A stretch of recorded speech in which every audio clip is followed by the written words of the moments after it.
Hello दोस्तों, स्वागत है आप सभी का आपके अपने यूट्यूब चैनल एजुकेटेड भारत में।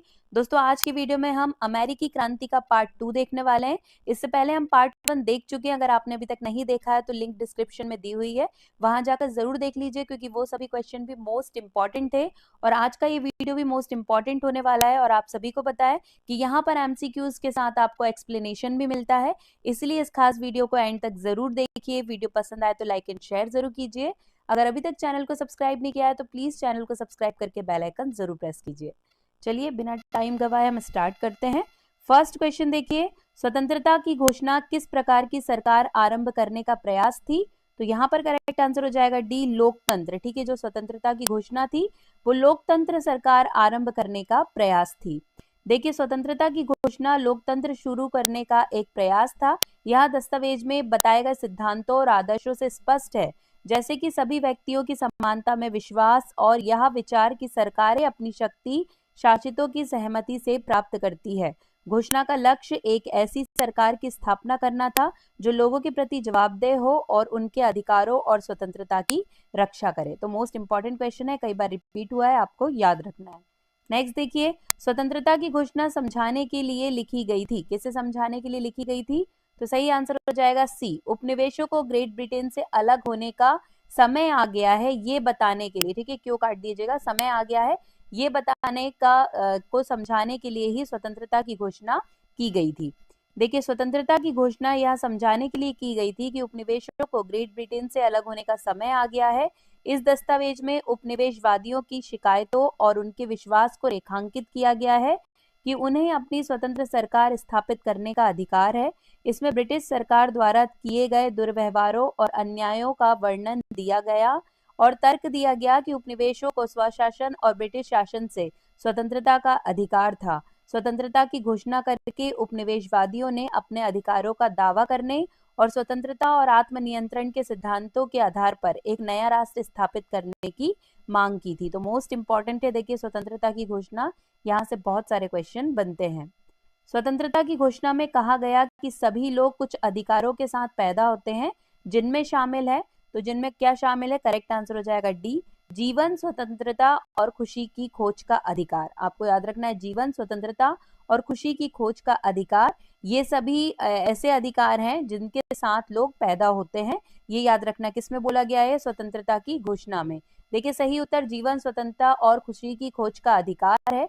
यह उत्तर स्वतंत्रता की घोषणा में प्रयुक्त भाषा द्वारा समर्थित है, जिसमें कहा गया है कि सभी लोग कुछ अपरिहार्य अधिकारों के साथ पैदा हुए हैं, जिनमें जीवन का अधिकार, स्वतंत्रता और खुशी की खोज शामिल है। इस वाक्यांश को अक्सर अमेरिकी लोकतंत्र के मूलभूत सिद्धांत के रूप में उद्धृत किया जाता है और इसे उन मूल मूल्यों में से एक माना जाता है जिन पर देश की स्थापना हुई है। तो मोस्ट इंपॉर्टेंट है, ये तीनों ही आपको याद रखना है। ऑलिव ब्रांच याचिका का उद्देश्य राजी करना था। क्या राजी करना था? तो करेक्ट आंसर हो जाएगा सी, किंग जॉर्ज का उपनिवेशों के साथ शांति स्थापित करना। ये ऑलिव ब्रांच याचिका का उद्देश्य था।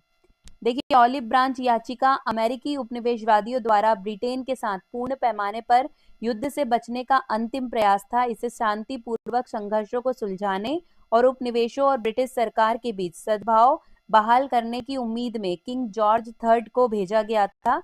याचिका में उपनिवेशवादियों की राजा के प्रति निष्ठा और शांतिपूर्ण समाधान की उनकी इच्छा व्यक्त की गई।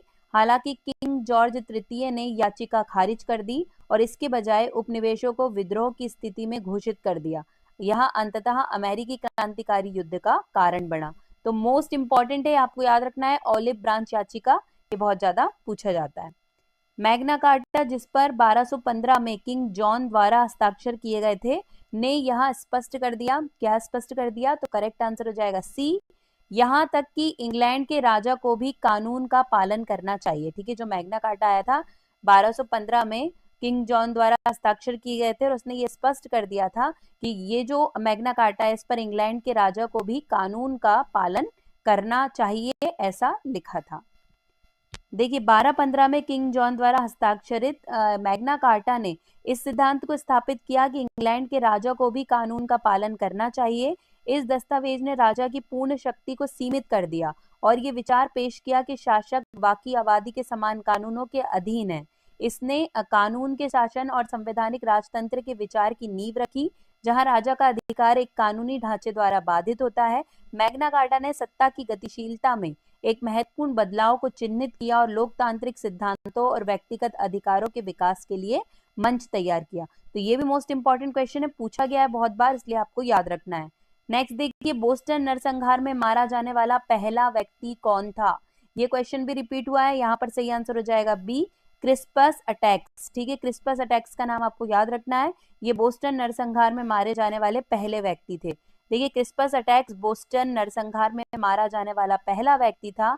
अटैक्स एक अफ्रीकी अमेरिकी उन 5 उपनिवेशवादियों में से एक था जिन्होंने 5 मार्च 1770 को घटना के दौरान अपनी जान गंवा दी थी। अटैक्स की मौत ने ब्रिटिश विरोधी भावना को बढ़ा देने और अमेरिकी क्रांति की ओर ले जाने वाले तनाव को बढ़ाने में महत्वपूर्ण भूमिका निभाई। अटैक्स को अक्सर उत्पीड़न के खिलाफ प्रतिरोध के प्रतीक के रूप में पहचाना जाता है और अमेरिकी इतिहास में इसे शहीद के नाम से जाना जाता है। तो अगर पूछा जाए कि बोस्टन नरसंहार में मारे जाने वाले पहले व्यक्ति कौन, तो क्रिस्पस अटैक्स आपको नाम याद रखना है। द क्राइसिस किसने लिखा है? मोस्ट इंपॉर्टेंट है ये भी। सही आंसर हो जाएगा बी, थॉमस पेन। ठीक है, थॉमस पेन के द्वारा द क्राइसिस लिखा गया था। देखिए, थॉमस पेन ने द क्राइसिस लिखा। थॉमस पेन एक लेखक, आविष्कारक, बुद्धिजीवी, क्रांतिकारी और संयुक्त राज्य अमेरिका के राष्ट्रपिताओं में से एक थे। उनका जन्म इंग्लैंड के नॉर्फक थर्डफर्ड शहर में हुआ था। अमेरिकी बवंडर या द अमेरिकन क्राइसिस नाम की पत्रिका जो 1776 से 1783 तक चली और जिसमें अमेरिका की क्रांति की भारी हिमायत की गई थी, किसके द्वारा लिखी गई है? थॉमस पेन के द्वारा। ये बहुत ज्यादा पूछा गया क्वेश्चन है। कौन घोड़े पर सवार होकर अमेरिकियों को चेतावनी दे रहा था कि अंग्रेज लेक्सिंगटन और कॉनकॉर्ड में आ रहे हैं? तो यहाँ पर करेक्ट आंसर इसका हो जाएगा ए, पॉल रेवरे। ठीक है, पॉल रेवरे का नाम आपको यहाँ पर याद रखना है। देखिए, पॉल रेवरे सही उत्तर है क्योंकि वह प्रसिद्ध रूप से अमेरिकियों को चेतावनी देने के लिए घोड़े पर सवार हुए थे कि अमेरिकी क्रांतिकारी युद्ध के दौरान ब्रिटिश लैंगिस्टन और कॉनकॉर्ड में आ रहे हैं। 18 अप्रैल 1775 को रेवरे की आधी रात की सवारी ने उपनिवेशिक मिलिशिया को सतर्क कर दिया और युद्ध के शुरुआती चरण में महत्वपूर्ण भूमिका निभाई। उन्हें अमेरिकी इतिहास में एक देशभक्त और प्रतिष्ठित व्यक्ति के रूप में याद किया जाता है। तो पॉल रेवरे का नाम आपको याद रखना है, मोस्ट इंपॉर्टेंट है, ये पूछा जाता है। दोस्तों, अगर वीडियो अच्छी लग रही है तो प्लीज एक लाइक जरूर कीजिए, आपका लाइक बहुत ज्यादा मोटिवेट करता है। आगे आपको किस टॉपिक पर वीडियो चाहिए है ये कमेंट करके जरूर बता दीजिए, मैं आपको उस जो भी टॉपिक आप बताएंगे उस पर वीडियो प्रोवाइड करा दूंगी। चलिए देखिए नेक्स्ट क्वेश्चन, अमेरिकी क्रांति के किस कारण ने बोस्टन हार्बर को बंद कर दिया? मोस्ट इंपॉर्टेंट ये भी पूछा गया है। सही आंसर यहाँ पर हो जाएगा सी, असहनीय कृत्य या जबरदस्ती कृत्य अधिनियम। ठीक है, इसके कारण बोस्टन हार्बर बंद हो गया था। देखिए, असहनीय अधिनियम जिसे जबरदस्ती अधिनियम के रूप में भी जाना जाता है, बोस्टन टी पार्टी के जवाब में ब्रिटिश सरकार द्वारा अमेरिकी उपनिवेशों पर लगाए गए दंडात्मक उपायों की एक श्रृंखला थी। इन अधिनियमों में से एक बोस्टन पोर्ट अधिनियम ने बोस्टन टी पार्टी के दौरान ब्रिटिश चाय के विनाश की सजा के रूप में बोस्टन हार्बर को बंद कर दिया। इस अधिनियम का उद्देश्य बोस्टन शहर को अलग थलग करना और आर्थिक रूप से पंगु बनाना था, जिसे ब्रिटिश शासन के खिलाफ प्रतिरोध के केंद्र के रूप में देखा जाता था। तो मोस्ट इंपॉर्टेंट है, ये आपको याद रखना है। बोस्टन नरसंहार में कितने बोस्टोनियन लोग मारे गए? ये क्वेश्चन भी पूछा गया है, कई बार रिपीट हुआ है। सही आंसर हो जाएगा बी, 5 लोग। देखिए, जब बोस्टन नरसंहार हुआ था तो कितने बोस्टोनियन लोग मारे गए थे? 5 लोग। बोस्टन नरसंहार जो 5 मार्च 1770 को हुआ था, जिसके परिणाम स्वरूप 5 बोस्टोनियन लोगों की मृत्यु हो गई। ब्रिटिश सैनिकों ने उपनिवेशवादियों की भीड़ पर गोलीबारी की जो अपने शहर में ब्रिटिश सैनिकों की उपस्थिति का विरोध कर रहे थे। इस घटना ने ब्रिटिश विरोधी भावना को और अधिक बढ़ा दिया और अमेरिकी क्रांति की अगुवाई में महत्वपूर्ण भूमिका निभाई। तो मोस्ट इंपॉर्टेंट है, 5 लोग मारे गए थे, आपको ये याद रखना है। अमेरिकी क्रांति की पहली लड़ाई थी तो वो कौन सी थी? तो सही आंसर हो जाएगा ए, लेक्सिंगटन और कॉनकॉर्ड की लड़ाई। ये अमेरिकी क्रांति की पहली लड़ाई थी। देखिए, लेक्सिंगटन और कॉनकॉर्ड की लड़ाई अमेरिकी क्रांति की पहली लड़ाई थी। यह 19 अप्रैल 1775 को मैसाचुसेट्स में हुआ था। ब्रिटिश सैनिकों को कॉनकॉर्ड में उपनिवेशिक सैन्य आपूर्ति जब्त करने का आदेश दिया गया था, लेकिन उन्हें लेक्सिंगटन में स्थानीय मिलिशिया के प्रतिरोध का सामना करना पड़ा। टकराव एक लड़ाई में बदल गया जिसमें उपनिवेशिक मिलिशिया ने बोस्टन के रास्ते में ब्रिटिश सैनिकों को उलझा दिया। हालांकि ब्रिटिशों ने तकनीकी रूप से लड़ाई जीत ली। उपनिवेशिक प्रतिरोध ने अमेरिका उपनिवेशवादियों के दृढ़ संकल्प और संकल्प को प्रदर्शित किया, जिससे क्रांतिकारी युद्ध के लिए मंच तैयार हुआ। तो मोस्ट इंपॉर्टेंट है, पूछा जाता है कि पहली लड़ाई कौन सी थी, तो आपको याद रखना है लेक्सिंगटन और कॉनकॉर्ड की लड़ाई पहली लड़ाई थी। अमेरिकी क्रांति में अमेरिकियों के साथ लड़ने वाले सभी अलग अलग लोगों या देशों का चयन करें। तो देखिए इनमें से कौन सा हो जाएगा, तो करेक्ट आंसर है डी, उपरोक्त सभी, यानी कि महाद्वीपीय सेना, मिलिशिया पुरुष और फ्रांसीसी, ये सभी अमेरिका के साथ लड़ने वाले देश थे। देखिए अमेरिकी क्रांति के दौरान, यहाँ पे थोड़ा सा साइड कर लूं, अमेरिकी क्रांति के दौरान कई अलग अलग समूहों ने अमेरिकियों के साथ मिलकर अंग्रेजों के खिलाफ लड़ाई लड़ी। महाद्वीपीय सेना अमेरिकी उपनिवेशों की मुख्य लड़ाकू शक्ति थी, जो अमेरिकी सैनिकों से बनी थी। फ्रांसीसी भी स्वतंत्रता की लड़ाई में अमेरिकियों के साथ शामिल हुए थे और उन्हें सैन्य समर्थन और सहायता प्रदान की। इसके अतिरिक्त मिलिशिया पुरुष, जो विभिन्न अमेरिकी उपनिवेशों के स्वयंसेवक लड़ाके थे, ने क्रांति में महत्वपूर्ण भूमिका निभाई। हालांकि हेसियन, जो ब्रिटिश द्वारा नियुक्त जर्मन भाड़े के सैनिक थे, और चेराकी, एक मूल अमेरिकी जनजाति, ने अमेरिका के खिलाफ लड़ाई लड़ी, जिससे वे अलग अलग लोग या देश बन गए जिन्होंने अमेरिकी क्रांति में अमेरिकियों का विरोध किया। तो देखिए नीचे वाले तो विरोध वाले हैं, ये आपको नहीं पढ़ना, हमसे पूछा गया है कि किन किन ने साथ दिया, तो आपको यहाँ तक इसका आंसर देखना है। जो मोस्ट इंपॉर्टेंट है आपको ये याद रखना है कि कौन कौन शामिल थे इसमें, तो मिलिशिया पुरुष याद रखना है, फ्रांसीसी, और जो अमेरिकन लड़ाके थे वो महाद्वीपीय सेना, ये आपको तीनों याद रखनी है। बहिष्कार क्या है, तो यहाँ पर इसका करेक्ट आंसर हो जाएगा बी।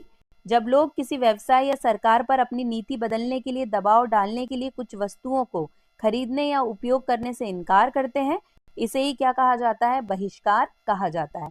देखिए बहिष्कार से तात्पर्य है किसी व्यवसाय या सरकार पर अपनी नीति बदलने के लिए दबाव डालने के इरादे से कुछ वस्तुओं को खरीदने या उपयोग करने से इनकार करने वाले लोगों के कार्य से है। विरोध के इस रूप का उपयोग अक्सर लक्षित इकाइयों पर आर्थिक रूप से प्रभाव डालकर सामाजिक या राजनीतिक परिवर्तन लाने के अहिंसक साधन के रूप में किया जाता है। इसमें व्यक्तियों को सामूहिक रूप से अपना असंतोष व्यक्त करना और निर्णय निर्माताओं को प्रभावित करने के लिए उपभोक्ता के रूप में अपनी शक्ति का प्रयोग करना शामिल है। ठीक है, तो बहिष्कार से क्या मतलब है कि कुछ चीजों को खरीदने या उपयोग करने से मना कर देना ही बहिष्कार है। क्रांतिकारी युद्ध से पहले अमेरिकियों ने ब्रिटिश वस्तुओं का बहिष्कार क्यों किया, तो यहाँ पर इसका करेक्ट आंसर हो जाएगा ए, ब्रिटिश व्यापारियों को चोट पहुंचाने के लिए जो अमेरिकी उपनिवेशों पर कर लगाने से रोकने के लिए संसद पर दबाव डाल रहे थे, उनके लिए मतलब ब्रिटिश व्यापारियों को चोट पहुंचाने के लिए ही क्या किया गया था, वस्तुओं का बहिष्कार किया गया था। देखिए अमेरिकियों ने ब्रिटिश व्यापारियों को चोट पहुंचाने के लिए क्रांतिकारी युद्ध से पहले ब्रिटिश वस्तुओं का बहिष्कार किया जो अमेरिकी उपनिवेशों पर कर लगाने से रोकने के लिए संसद पर दबाव डाल रहे थे। ब्रिटिश सामान खरीदने से इनकार करके अमेरिकियों को आर्थिक दबाव बनाने की उम्मीद थी, जो ब्रिटिश व्यापारियों को उपनिवेशों पर कर हटाने की वकालत करने के लिए मजबूर करेगा। इस बहिष्कार को ब्रिटिश नीतियों के विरुद्ध और अमेरिकी उपनिवेशों के अधिकार पर जोर देने के एक तरीके के रूप में देखा गया था। तो इसीलिए क्या कर रहे थे ये लोग, इसीलिए कर रहे थे बहिष्कार चीजों का। प्रतिनिधित्व के बिना कराधान का क्या मतलब है, मोस्ट इंपॉर्टेंट है ये। सही आंसर यहाँ पर इसका हो जाएगा सी, अमेरिकियों पर उनकी सहमति के बिना कर लगाया जा रहा था, संसद में उनका कोई प्रतिनिधि नहीं था। तो प्रतिनिधि के बिना कराधान, इसका मतलब क्या है कि अमेरिकियों पर टैक्स लगाया गया और संसद में उनका कोई भी प्रतिनिधि नहीं था। देखिए प्रतिनिधि के बिना कराधान का अर्थ है कि अमेरिकियों पर उनकी सहमति के बिना और संसद में किसी प्रतिनिधि के बिना कर लगाया जा रहा था। ये वाक्यांश ब्रिटिश शासन के दौरान अमेरिकी उपनिवेशवादियों की शिकायतों को संदर्भित करता है, जहां ब्रिटिश सरकार द्वारा उन पर कर लगाया जा रहा था, लेकिन निर्णय लेने की प्रक्रिया में उनकी कोई भूमिका नहीं थी। उपनिवेशवादियों का मानना था कि उन्हें प्रभावित करने वाली कराधान नीतियों में अपनी बात रखने के लिए ब्रिटिश संसद में प्रतिनिधित्व करने का अधिकार उनका होना चाहिए, लेकिन ऐसा नहीं था। यही है प्रतिनिधित्व के बिना कराधान। तो मोस्ट इंपॉर्टेंट है, आपको ये याद रखना है। क्रांतिकारी युद्ध के दौरान अमेरिकी सेना, जिसे महाद्वीपीय सेना भी कहा जाता है, का नेतृत्व किसने किया, ये बहुत बार पूछा गया क्वेश्चन है। सही आंसर हो जाएगा डी, जॉर्ज वॉशिंगटन। ठीक है, क्रांतिकारी युद्ध के दौरान अमेरिकी सेना का नेतृत्व जॉर्ज वॉशिंगटन के द्वारा किया गया था। देखिए जॉर्ज वॉशिंगटन ने क्रांतिकारी युद्ध के दौरान अमेरिकी सेना का नेतृत्व किया, जिसे महाद्वीपीय सेना के रूप में जाना जाता है। उन्हें 1775 में सेना के कमांडर इन चीफ के रूप में चुना गया था और उन्होंने ब्रिटिश के खिलाफ अमेरिकी सेना को जीत दिलाने में महत्वपूर्ण भूमिका निभाई थी। वॉशिंगटन की सैन्य रणनीतियां, नेतृत्व कौशल और दृढ़ संकल्प अमेरिकी क्रांति की सफलता में सहायक थे। उन्हें व्यापक रूप से संयुक्त राज्य अमेरिका के संस्थापकों में से एक और अमेरिकी इतिहास में एक प्रमुख व्यक्ति माना जाता है। तो मोस्ट इंपॉर्टेंट नाम है जॉर्ज वॉशिंगटन, आपको ये याद रखना है। जनरल गेज ने 19 अप्रैल 1775 को अपने सैनिकों को कॉनकॉर्ड, मैसाचुसेट्स पर मार्च करने का आदेश क्यों दिया? तो यहाँ पर करेक्ट आंसर हो जाएगा डी, उपरोक्त सभी उत्तर। वहां छुपे बारूद को सुरक्षित करने के लिए, जॉन हैनकॉक और सैम एडम्स को गिरफ्तार करने के लिए, और उपनिवेशिक मिलिशिया और ब्रिटिश सेना के बीच लड़ाई को रोकने में मदद करने के लिए ही इन्हें आदेश दिया गया था मार्च करने का। देखिए, जनरल गेज ने कई कारणों से 19 अप्रैल 1775 को अपने सैनिकों को कॉनकॉर्ड, मैसाचुसेट्स पर मार्च करने का आदेश दिया। सबसे पहले वह वहां छिपे बारूद को सुरक्षित करना चाहता था, क्योंकि यह उपनिवेशिक मिलिशिया के लिए एक महत्वपूर्ण संसाधन था। दूसरा, उनका इरादा उपनिवेशिक प्रतिरोध के दो प्रमुख नेताओं जॉन हैनकॉक और सैम एडम्स को गिरफ्तार करने का था। अंत में गेज का उद्देश्य स्थिति पर नियंत्रण करके उपनिवेशिक मिलिशिया और ब्रिटिश सेना के बीच लड़ाई को रोकने में मदद करना था। इसलिए उपरोक्त सभी उत्तर कॉनकॉर्ड पर मार्च करने जनरल गेज के निर्णय के लिए सही स्पष्टीकरण है। तो मोस्ट इंपॉर्टेंट याद जरूर रखिएगा इसे भी। 1763 की उद्घोषणा पंक्ति में क्या घोषित किया गया? यहाँ पर सही आंसर हो जाएगा सी, घोषित किया गया कि ब्रिटिश प्रजा एप्लाचियन पर्वत के पश्चिम में नहीं जा सकती। ये घोषणा किया गया था 1763 की उद्घोषणा में। देखिए, 1763 की उद्घोषणा पंक्ति ने घोषणा की ब्रिटिश प्रजा एप्लाचियन पर्वत के पश्चिम में नहीं जा सकती। इसे ब्रिटिश सरकार द्वारा मूल अमेरिकी जनजाति के साथ संघर्ष को रोकने और उपनिवेशों के पश्चिम की ओर विस्तार को नियंत्रित करने के लिए लागू किया गया था। उद्घोषणा का उद्देश्य एक सीमा स्थापित करना था, जिससे आगे उपनिवेशवादियों को बसने की अनुमति नहीं थी। यह सुनिश्चित करते हुए कि मूल अमेरिकी भूमि अबाधित रहे। यह उपाय उन कारकों में से एक था जिसने अमेरिकी उपनिवेशों और ब्रिटिश सरकार के बीच बढ़ते तनाव में योगदान दिया, जो अंततः अमेरिकी क्रांति का कारण बना। तो याद जरूर रखिए, ऐसे क्वेश्चन पूछे जाते हैं। नेक्स्ट देखिए, क्रांतिकारी युद्ध किस वर्ष हुआ? ये बहुत ज्यादा पूछा जाने वाला क्वेश्चन है दोस्तों। वीडियो अच्छी लग रही है तो प्लीज लाइक जरूर कर दीजिएगा। आपका लाइक बहुत ज्यादा मोटिवेट करता है, इसलिए प्लीज वीडियो को लाइक कीजिए और कम से कम अपने 5 एजुकेशनल ग्रुप में इसे जरूर शेयर कर दीजिए। देखिए, क्रांतिकारी युद्ध किस वर्ष शुरू हुआ? तो यहाँ पर करेक्ट आंसर हो जाएगा बी, 1775 में। ठीक है, क्रांतिकारी युद्ध 1775 में शुरू हुआ। क्रांतिकारी युद्ध 1775 में शुरू हुआ। यह वह वर्ष था जब अमेरिकी उपनिवेश और ग्रेट ब्रिटेन के बीच संघर्ष खुले युद्ध में बदल गया। वर्षों से तनाव बना हुआ था। उपनिवेशवासी ब्रिटिश शासन से अधिक असंतुष्ट थे और अधिक स्वतंत्रता की मांग कर रहे थे। अप्रैल 1775 में लेक्सिंगटन और कॉनकॉर्ड की लड़ाइयों ने सशस्त्र संघर्ष की शुरुआत को चिन्हित किया, क्योंकि उपनिवेशिक मिलिशिया ब्रिटिश सैनिकों के साथ भिड़ गई थी। युद्ध कई वर्षों तक जारी रहा, जिसके परिणाम स्वरूप अंततः 1783 में अमेरिकी स्वतंत्रता प्राप्त हुई। तो मोस्ट इंपॉर्टेंट ये भी। नेक्स्ट देखिए, क्रांतिकारी युद्ध किस वर्ष समाप्त हुआ? वो स्टार्ट कब हुआ और ये समाप्त कब हुआ, ये क्वेश्चन है। सही आंसर हो जाएगा सी, 1783, है ना। सी सही है, 1783। क्रांतिकारी युद्ध 1783 में समाप्त हुआ। यही वह वर्ष था जब पेरिस की संधि पर हस्ताक्षर किए गए, जिससे अधिकाधिक तौर पर ग्रेट ब्रिटेन और अमेरिका उपनिवेशों के बीच युद्ध समाप्त हो गया। संधि ने संयुक्त राज्य अमेरिका को एक स्वतंत्र राष्ट्र के रूप में मान्यता दी और उसकी सीमाएं निर्धारित की। इसलिए 1783 क्रांतिकारी युद्ध के अंत और संयुक्त राज्य अमेरिका के लिए एक नए युग की शुरुआत का प्रतीक है। तो मोस्ट इंपॉर्टेंट है 1783, आपको ये याद रखना है। स्वतंत्रता की घोषणा में अमेरिकियों ने घोषणा की, उसने हमारे समुद्रों को लूट लिया, हमारे तटों को तबाह कर दिया, हमारे कस्बों को जला दिया और हमारे लोगों के जीवन को नष्ट कर दिया। वह कौन था जिसका वे उल्लेख कर रहे हैं? स्वतंत्रता की घोषणा में ये शब्द लिखे गए हैं, किसके लिए लिखे गए हैं ये पूछा जा रहा है। तो यहाँ पर करेक्ट आंसर हो जाएगा बी, किंग जॉर्ज तृतीय। ये सारे जितना स्टेटमेंट है किसके बारे में बोला गया है? किंग जॉर्ज तृतीय के बारे में। अमेरिकी स्वतंत्रता की घोषणा में वर्णित वहा के रूप में किंग जॉर्ज तृतीय का उल्लेख कर रहे थे। उन्होंने उस पर उनके समुद्रों को लूटने, उनके तटों को उजाड़ने, उनके कस्बों को जलाने और उनके लोगों के जीवन को नष्ट करने का आरोप लगाया। इससे पता चलता है कि उन्होंने ब्रिटिश सरकार द्वारा उन पर किए गए अन्याय और पीड़ा के लिए किंग जॉर्ज तृतीय को जिम्मेदार ठहराया। तो मोस्ट इंपॉर्टेंट क्वेश्चन है ये, याद रखना है। 1775 और 1776 में पूरे अमेरिकी महाद्वीप में कौन सी बीमारी फैली जिससे संभवतः सभी अमेरिकी में से 10% की मौत हो गई थी? कौन सी बीमारी थी वो? तो करेक्ट आंसर हो जाएगा ए, चेचक। ठीक है, 1775-76 में चेचक बहुत ज्यादा फैला था। देखिए, चेचक एक अत्यधिक संक्रामक और घातक बीमारी थी जो 1775 और 76 में पूरे अमेरिकी महाद्वीप में तेजी से फैल गया। यहाँ अनुमान लगाया गया कि उस समय की अवधि के दौरान सभी अमेरिकी में से 10% तक इस बीमारी से मारे गए थे। चेचक शब्द वेरियोला वायरस के कारण होने वाले विशिष्ट वायरल संक्रमण को संदर्भित करता है। इस बीमारी की विशेषता बुखार, दाने, त्वचा पर तरल पदार्थ से भरे फफोले बनना था, जिससे बचे लोगों को अक्सर गंभीर घाव हो जाते थे। चेचक का जनसंख्या पर महत्वपूर्ण प्रभाव पड़ा और इस अवधि के दौरान अमेरिकी महाद्वीप के इतिहास को आकार देने में इसने महत्वपूर्ण भूमिका निभाई है। तो पूछा जाता है उस टाइम पर कौन सी बीमारी फैली थी, तो आपको याद रखना है चेचक। अमेरिकी जनता के लिए स्वतंत्रता की घोषणा किस तारीख को की गई थी? तो यहाँ पर इसका करेक्ट आंसर हो जाएगा सी, 4 जुलाई 1776। बहुत इंपॉर्टेंट तारीख है ये, पूछा जाता है एग्जाम में, तो आपको याद रखना है। 4 जुलाई 1776 को अमेरिकी जनता के लिए स्वतंत्रता की घोषणा की गई थी।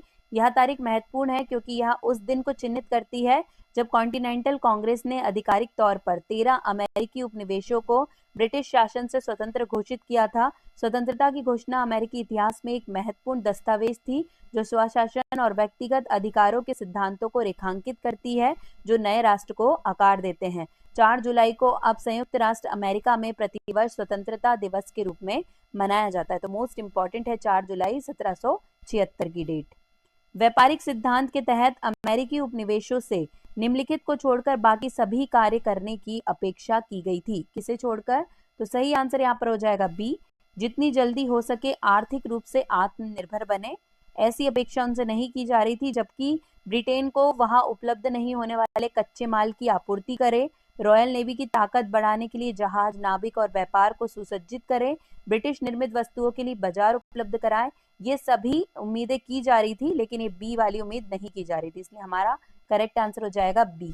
देखिए, व्यापारीवाद सिद्धांत के तहत अमेरिकी उपनिवेशों से अपेक्षा की गई थी कि वे ब्रिटेन को वहां उपलब्ध नहीं होने वाले कच्चे माल की आपूर्ति करे, रॉयल नेवी की ताकत बढ़ाने के लिए जहाजों, नाविकों और व्यापार को सुसज्जित करें, ब्रिटिश निर्मित वस्तुओं के लिए एक बाजार प्रदान करें और ऊनी कपड़े के निर्यात से परहेज करें। हालांकि उनसे इतनी जल्दी आर्थिक रूप से आत्मनिर्भर बनने की उम्मीद नहीं की गई थी।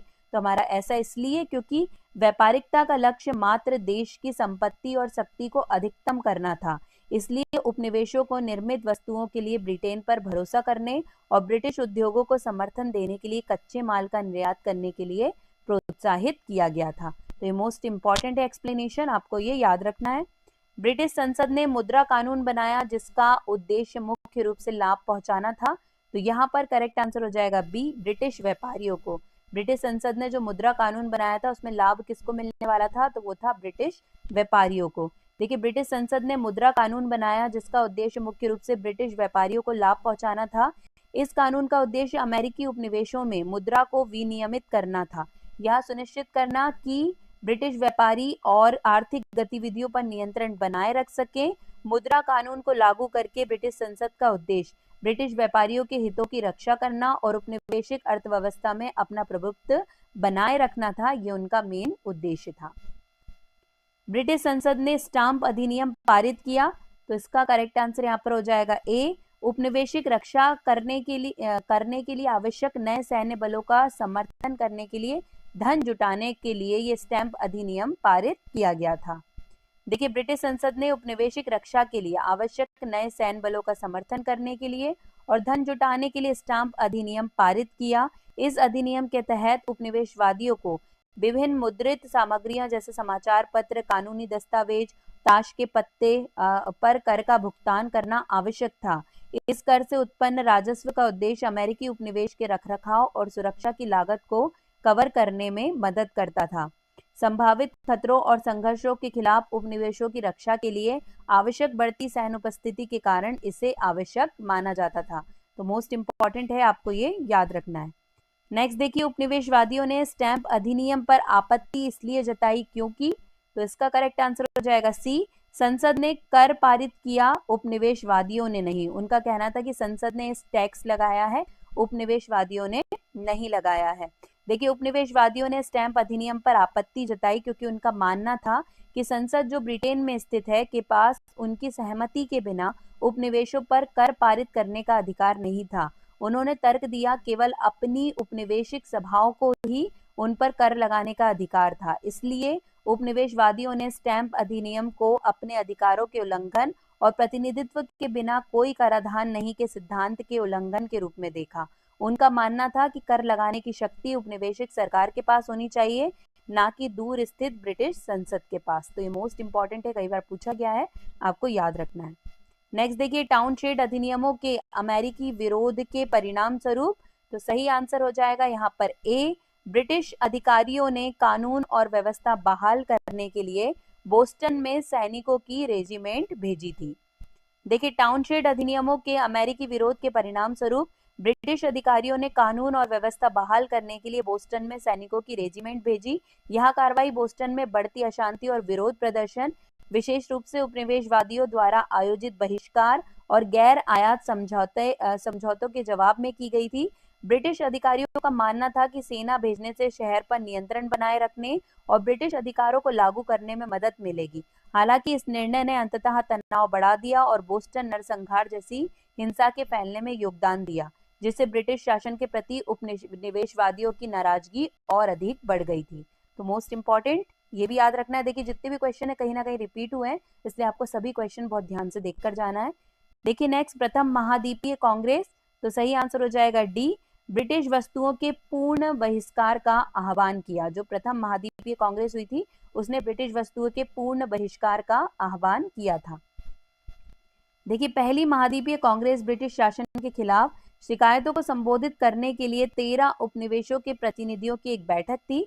कांग्रेस द्वारा की गई प्रमुख कार्यवाही में से एक ब्रिटिश नीतियों के विरोध के रूप में ब्रिटिश वस्तुओं के बहिष्कार का आह्वान करना था। इस बहिष्कार का उद्देश्य ब्रिटेन पर आर्थिक दबाव डालना और ब्रिटिश नियंत्रण के प्रतिरोध में उपनिवेशों के बीच एकता दिखाना था। तो ये मोस्ट इंपॉर्टेंट है, पूछा जाएगा कि जो पहली महाद्वीपीय कांग्रेस थी, इसमें किस चीज का आह्वान किया गया था? तो ब्रिटिश वस्तुओं के आविष्कार का। अब बारी है लास्ट क्वेश्चन की। स्वतंत्रता संग्राम के दौरान निम्नलिखित सभी ब्रिटिश सेना की कमजोरियां थी। ठीक है, ब्रिटिश सेनाओं की कमजोरियां क्या थी? तो यहाँ पर इसका करेक्ट आंसर हो जाएगा बी, वो सैनिक जो प्रभावी ढंग से लड़ने में असमर्थ थे। ये कमजोरी थी ब्रिटिश सेना की। देखिए, स्वतंत्रता संग्राम के दौरान ब्रिटिश सेना को कई कमजोरियों का सामना करना पड़ा। इन कमजोरियों में से एक दूसरे दर्जे के अधिकारियों की उपस्थिति थी, जिनके पास अपने सैनिकों का प्रभावी ढंग से नेतृत्व करने के लिए आवश्यक कौशल और अनुभव का अभाव था। इसके अतिरिक्त एहतियात के तौर पर अंग्रेजों को यूरोप में बड़ी संख्या में सैनिक रखने पड़े, जिससे अमेरिका में उनकी सेना कमजोर हो गई। लंबी आपूर्ति लाइनों ने ब्रिटिश सेना के लिए भी एक चुनौती पेश की, जिससे उनके सैनिकों को बनाए रखना मुश्किल हो गया। इसके अलावा कठोर अनुशासन और अपर्याप्त प्रावधान सहित उनके सैनिकों के साथ क्रूर व्यवहार ने सैनिकों को हतोत्साहित कर दिया था। तो ये आपको याद रखना है, मोस्ट इंपॉर्टेंट है। यहीं पर दोस्तों हमारे सारे क्वेश्चंस कंप्लीट हो गए। वीडियो पसंद आया होगा तो लाइक एंड शेयर जरूर कर दीजिएगा। आपका एक लाइक बहुत ज्यादा मोटिवेट करता है। आप शेयर करेंगे तो इसी तरह के और भी वीडियोस मैं आप लोगों के लिए ला कर दूंगी। अगर आपने चैनल को सब्सक्राइब नहीं किया है तो प्लीज चैनल को सब्सक्राइब करके बेल आइकन जरूर प्रेस कर दीजिए। आज के लिए बस इतना ही। आपसे मुलाकात होगी एक नए वीडियो के साथ। तब तक के लिए पढ़ते रहिए, आगे बढ़ते रहिए। जय हिंद, जय भारत।